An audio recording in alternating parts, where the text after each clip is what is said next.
איך שמירת העיניים, תגיד לי הרב, אני עכשיו באתי פה עם האוטו, איך אני יכול? שמע, מה אני אעשה כבוד הרב? אתה צודק, תירוץ יפה, באמת, לא יודע מה להגיד לך שם בשמיים. שמע, אני נולדתי בבית בקיבוץ, תבין, מה אני אחרי, לא יודע מה זה שבת בכלל. בקיבוץ כולם קיללו את התורה בכלל, מה אתה רוצה ממני? אתה צודק?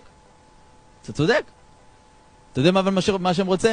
הוא לא רוצה שתתרץ, הוא רוצה שתקום, תגיד לו, אני אהיה משה רבנו. הוא אומר לך, אתה רוצה את משה רבנו? בוא אני אצא לך משה רבנו. מה צעק כלב בן יפונה? גם אם השם יגיד לנו לקחת סולם, לעלות לשמיים, אנחנו נעלה לשמיים. כי מה שאמר לי אני יכול.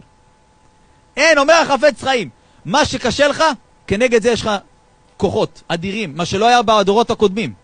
אנחנו בדורות מפחידים, אנחנו בדור מפחיד. דור מפחיד ביותר.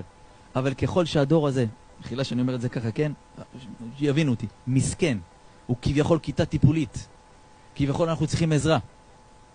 כנגד זה, הכי יקר תדע, יש כוחות של מסירות נפש, מה שלא היה בדור 100 שנה אחורה.